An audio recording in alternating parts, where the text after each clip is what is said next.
Alright, we're getting full frontal. Okay. It's fine, I'm not. Yeah. Just keep it like. We're good. Okay. So, I press this to go fast? Ah! Hello everyone, my name is Amanda Pryor, and if you need help remembering that, because prior to this I was a man, and welcome to Amanda's Couch. This week our topic is fear. We interview Hannah Voorneveld, and after that, I'm gonna go go-karting. Come, sit on Amanda's couch.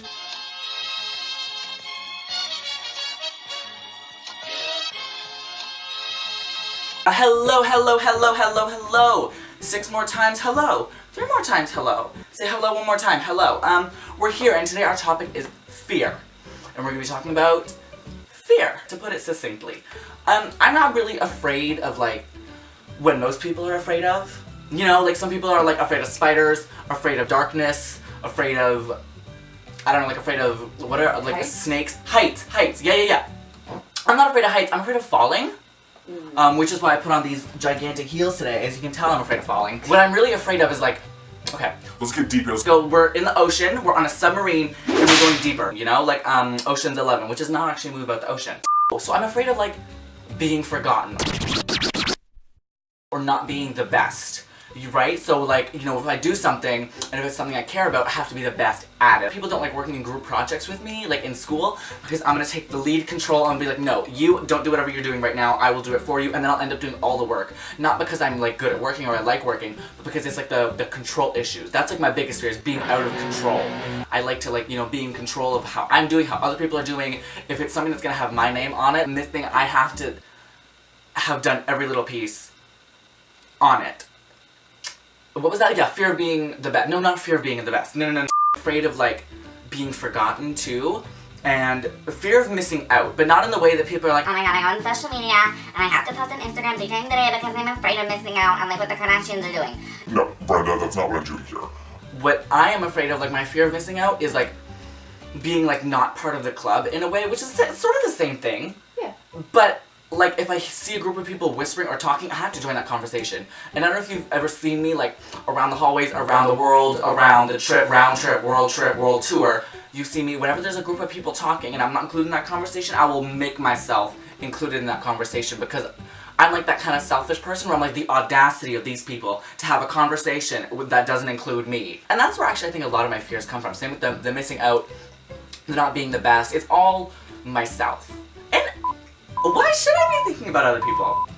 Right? Like, why would I want to better anyone else's life? Unless it directly affects me. That makes me sound like an awful person. Was that Jeffrey Dahmer that had the narcissism complex? Claustrophobia. I am clearly not afraid of tight spaces. That's why I have this tight bodysuit on. Does that affect you too, like claustrophobia, like afraid of, like, tight clothes? Or is it just tight spaces? It depends, because if it's, like, tight clothes that are, like, stretchy fabric that just kind of clings, then I'm fine. But if it's, like, if I was in a suit of armor, that would be horrifying. Oh, no, I'm with you there. No, fear of buried alive. I am terrified of being buried alive. Oh my god, don't even get me started. Like, have you ever seen that movie with Ryan Reynolds? Buried? No, what is it called? There's this movie with Ryan Reynolds, and the entire movie is in a coffin. Like, so then the whole movie is him, like, filming it on his, like, 2007 smartphone in this coffin. And ever since I watched that movie, and he had a lighter, so he had a lighter with him, but that lighter was, like, fire, so it's, like, burning up all the oxygen.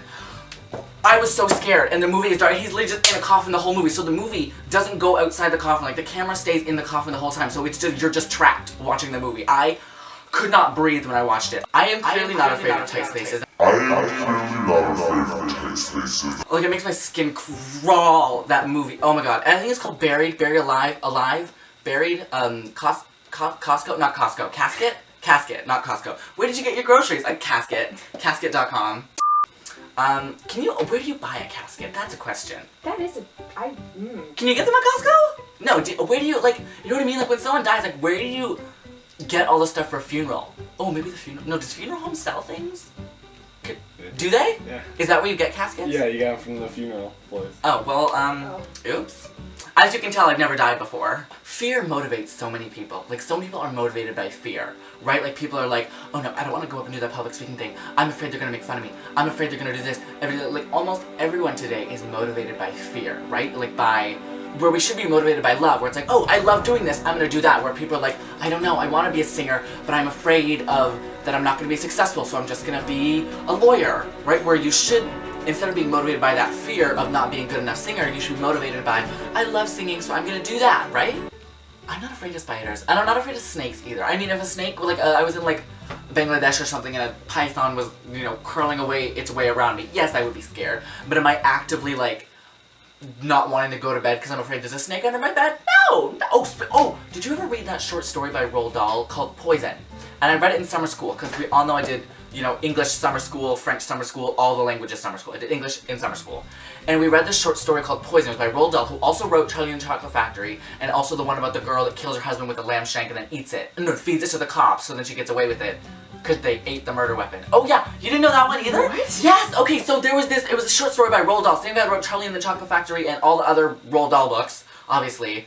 And there was this girl, and her husband was like sipping his whiskey, being rude to her, about to beat her up. She grabs a lamb shank, like a frozen lamb shank that she was gonna cook for dinner that night, beats him over the head with it, murders him with it, and then cooks it in an oven, calls the police. Oh no! I came home and my husband was murdered. They're like, Yeah, miss, we'll investigate it. and then she feeds them the lamb shank, therefore destroying the murder weapon and the evidence.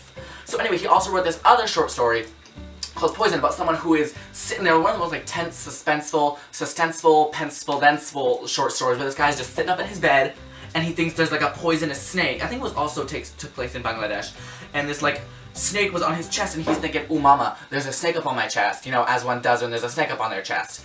And he's calling his friends, calling his good Judies about the snake, and so they come up, they're trying to get the antidote, all that. So anyway, it turns out there wasn't a snake on his chest. That's fear too, it's like almost like the suspense, or like, you know, your own inner demons. Anyways guys, that was our opening banter on fear, and when you see us next, Hannah Voorneveld is going to be sitting down on Amanda's couch.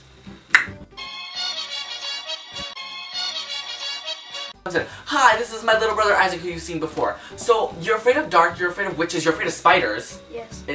Deathly afraid of spiders. Yes. And getting kidnapped. Does that have to do with the movie Taken? Or is this just something that has manifested itself in your consciousness? Did I use too many big words? Like, is that just something that happened? It's manifestation? Yeah. We're back! This is Hannah Voorneveld, accomplished actress who's going to be appearing in our next episode, but also... Master of fear. No, I'm kidding. But welcome. How do you feel today sitting on Amanda's couch? Said it before, it's very soft. That's what a lot of people say. I love this couch. I think it's a lazy boy or a lazy queen. We were talking off camera, you know, before this whole recording gig started, that you have parrots. Now this has nothing to do with fear, but interesting story. So I have a dog, as you've seen, but I've never had a pet other than a dog. You have had gerbils, cats, rats, birds. No, but you've had... I've had cats, no. But you have... Okay, tell me the story of your birds. Well, I have 2 parrots, Indy and Scooby. What is that like? Do they actually talk? Oh yeah, they just go.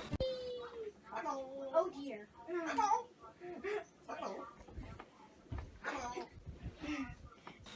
The one doesn't talk as much, but Scooby just goes, and he doesn't shut up for a very long time. And is it words that they come up with, or is it like they repeat what they hear? No, they repeat what they hear. They like my dad's voice. They imitate him. I love it. And is it automatic? Like when you say like, hey, my name is Hannah, will they go, squawk, hey, my name is Hannah, squawk, hey, my name is Hannah? Or would it be like 10 minutes later, or like even a day later, they'll say, hey, my name is Hannah, squawk, hey, my name is Hannah? It really depends. Like there are things that they have repeated like right after they were first said to them, but there's things that have like taken longer. Like my dad wanted to teach them how to say like Merry Christmas. Like, they Just sitting down, it. just picks up a bird. Merry Christmas.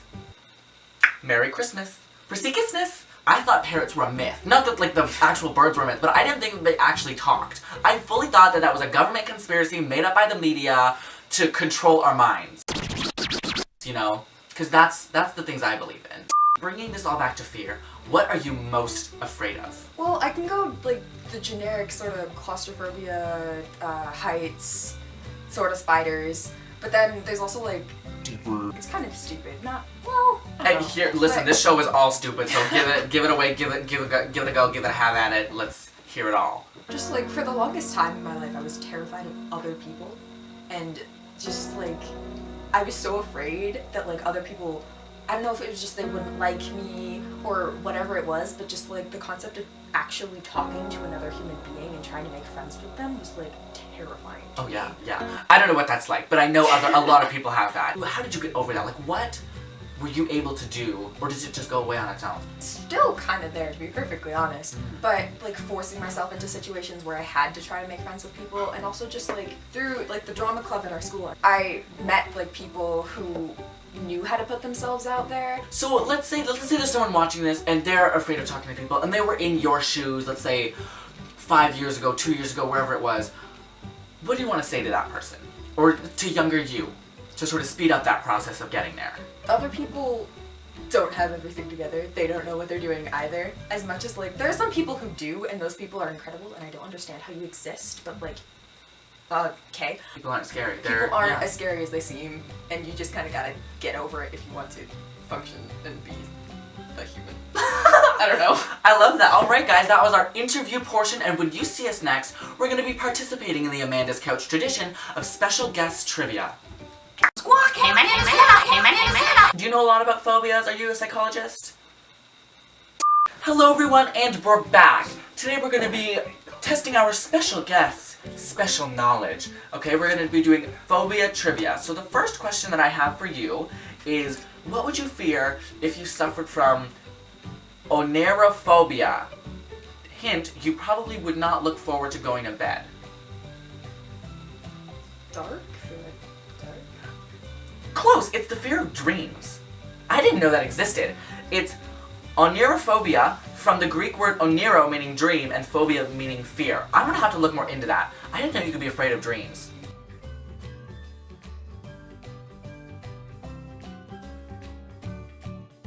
Question 2, which is along the same lines as, our phobia trivia. So, astronauts would be in trouble if they feared from this phobia. Of what is barophobia a fear? Gravity. Can you believe? Who would be afraid of gravity? Like, how does one, here's, okay, let's set the scene. You wake up, oh no, I'm centered to the ground. Shouldn't you be thankful that you're not floating in space? I would be more terrified of just waking up and then yeeting myself up in the air, flying around in space, hitting a star, hitting a meteorite. I am happy that there is something keeping me here grounded on this planet, both metaphorically, physically speaking, and chemically speaking. I'm sorry, did you say yeet? Yeet, I did. I usually don't use... expect that from you. I know, All right? people. I know! I'm stepping out of my comfort zone. Whoa. Did I use it correctly? Yeah. Ah! Who's the slang master now? Look at me being all current. Oh, no, here... Okay, I didn't read the description. Barophobia is the fear that you will be crushed by gravity. What? And it's also the fear of falling. Okay, so that's more realistic. Yeah, I guess that makes sense. Okay, question 3. Which of the following choices describes pagonophobia? Fear of comic strips, fear of high jumping, fear of the band The Pogues, or a fear of beards? I'm gonna say beards. That's correct! Really? 10 points! I wouldn't have guessed that. Yeah, it's a fear of beards, which... Yeah, I understand that. I mean, I'm not afraid of them, but... Alright guys, and that has been our trivia portion. When you see us next, I'm gonna be getting into a go-kart. Alright guys, this is me, Amanda Parr, coming to you live with an eyewitness account of this amazing breaking story. Just kidding, I'm out here, I'm in my driveway, and we're gonna go for a go-kart ride. We're gonna see how it is. I think you might want to take off your heels. No, I'm gonna leave these on. I leave the heels on. Okay, this is brake, this is go. Yeah.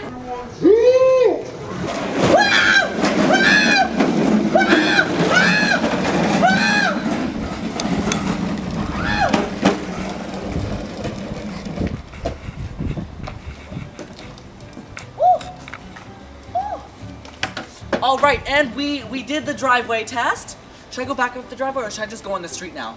Go on the street. Okay guys, we're gonna get crazy here. I'm gonna go up and down my street. And all my neighbors are gonna start putting their for sale signs up. Isaac, can you check for cars? Actually, you know what, I'm good. That was so scary! Woo! Are we out of battery? Oh no, we're good.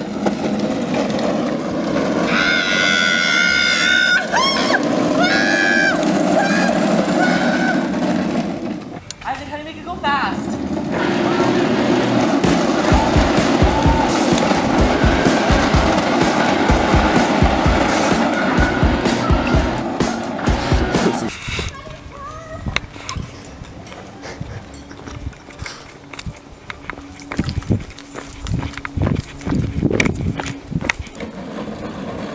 I'm getting the hang of it. I'm not getting hit by a car.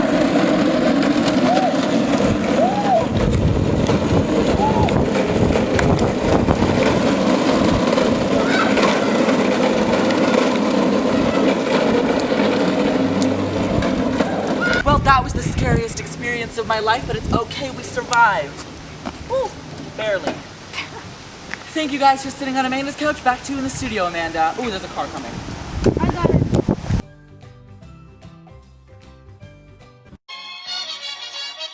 Hello everyone! Before we wrap up, I want to talk about clothes, specifically the clothes from California Apparel. They've been our sponsor for so long and we're so grateful for all that they do. If you guys want to get 20% off at California with all of their beautiful black and white stylish Canadian made clothes, use code capital DEXTERS 3920 at checkout for 20% off your entire purchase. Oh, not just one item, not just 2 items, not just 3 items. You can get 4, 5, 6, 7, 8, 9 numeracy skills items, and you will get them all at 20% off.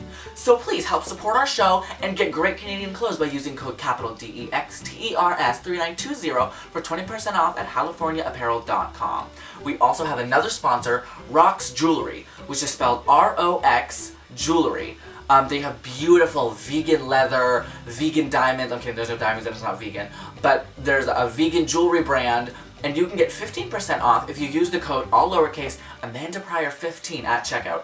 I really love their jewelry. I haven't had a chance to physically own any of their stuff yet, but if any of you guys get it, please let me know because I'm so excited by this brand. Alright guys, that was our sponsor segment.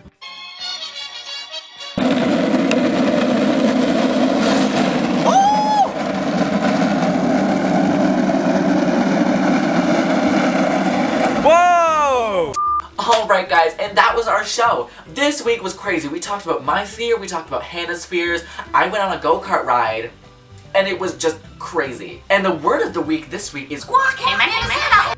Alright guys, thank you so much. Special thanks to our producer and camera operator for this episode, Doc Sims, Hannah Voorneveld for coming to sit on the couch, me for editing and being fabulous, but also you guys for tuning in every week and supporting the show. Thank you guys, and thank you for sitting on Amanda's couch. Bye!